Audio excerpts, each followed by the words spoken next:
اور اساتذہ نے طلبہ کے ذریعے تخلیقی صلاحیتوں کے اظہار کی نہ صرف حوصلہ افزائی کی بلکہ ان کی رہنمائی بھی کی۔ اس میں قاضی عبدالستار جیسی قداور شخصیت کی شرکت ان طلبہ کے لیے باعث سعادت ہونے کے ساتھ ہی باعث ترغیب بھی رہی۔ اس موقع پر قاضی صاحب نے ان کی ذہنی و تخلیقی بالغی کو شعبہ اردو کے روشن مستقبل کی ضمانت بتایا اور اپنے تجربات و مشاہدے سے ان کی کمیوں اور خوبیوں کو اجاگر بھی کیا۔ یہ عرض کرنا چاہوں گا کہ انشائیہ بھی اچھا تھا، ہرچند کی زبان ذرا ثقیل تھی، افسانہ بھی اچھا تھا، آخری افسانہ خاص طور پر اچھا تھا، نظم بھی خوبصورت تھی، اس کو توجہ سے نہیں سنا گیا۔ میں ایک بات عرض کرنا چاہتا ہوں اگر آپ اجازت دیں کہ جب ہم پڑھتے تھے لکھنؤ یونیورسٹی میں ایم اے اور بی اے میں، تو ہم اپنے اساتذہ کو اپنی تخلیقات دکھلا دیتے تھے۔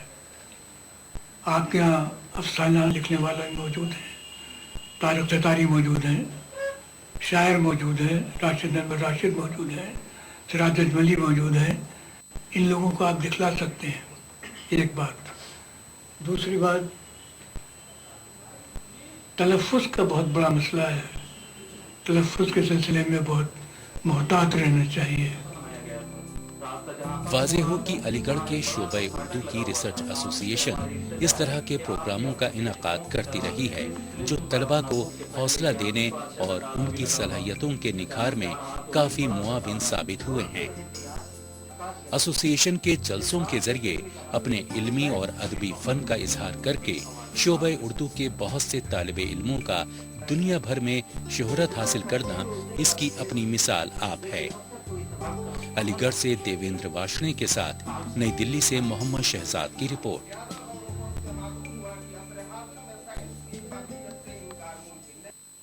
اور اب بات کرتے ہیں فریضہ حج کی ادائیگی کے بعد وطن واپس آنے والے پروگرام میں آگے بڑھتے ہیں اور آپ کو لیے چلتے ہیں شعر و ادب کی ایک محفل میں۔ ہندوستان میں زبان و ادب کو فروغ دینے میں یہاں گلزار ہونے والی شعر و ادب کی محفلوں کا ہمیشہ سے ہی نمایاں رول رہا ہے۔ یہی وجہ ہے کہ آج بھی ایسی محفلیں سجانے کا سلسلہ بدستور جاری ہے۔ اسی کڑی میں تاریخی اور علمی شہر علی گڑھ میں ایک آل انڈیا مشاعرے کا اہتمام کیا گیا۔ اس میں ملک کے مختلف حصوں سے آئے شعراء نے اپنے کلام سے سامعین کا دل جیت لیا۔ پیش ہے ہماری یہ رپورٹ۔ ہندوستان کی گنگا جمنی تہذیب و ثقافت اور زبان و ادب کی وراثت کو محفوظ رکھنے اور اسے فروغ دینے کی کوششیں لگاتار جاری ہیں۔ اسی سلسلے میں ریاست اتر پردیش کے تاریخی شہر علی گڑھ میں ایک آل انڈیا مشاعرے کا انعقاد کیا گیا۔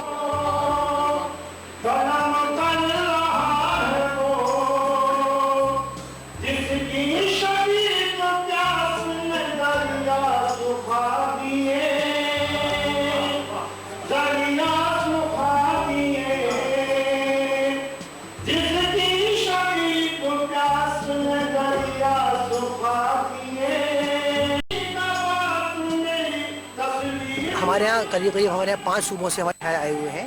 اس میں سلام اعظمی صاحب باہر سے ہیں، مولا ملا کرناٹک سے ہیں، اور ساز دہلوی دہلی سے ہیں، شمس رمزی دلی سے ہیں، اور بھی بہت سے شاعر ہیں ہمارے، اور ہمارے جمنا پرساد رہی صاحب یہاں علی گڑھ سے ہیں۔ قابل ذکر ہے کہ ملک کی صدیوں پرانی ادبی روایت کو زندہ کرتی اس محفل میں اردو کی مٹھاس پورے ماحول میں رس کھولتی نظر آئی۔ یہی وجہ ہے کہ شعراء کے اشعار جب اردو کی چاشنی میں لپٹ کر سامعین کے کانوں تک پہنچے تو ان کی دستک دل کی گہرائیوں تک میں اترتی چلی گئی۔ آج کل کے نوجوانوں کو یہی ایک فکر ہے، آج کل کے نوجوانوں کو یہی ایک فکر ہے، کامیابی کیسے ہوگی عشق کے میدان میں، کامیابی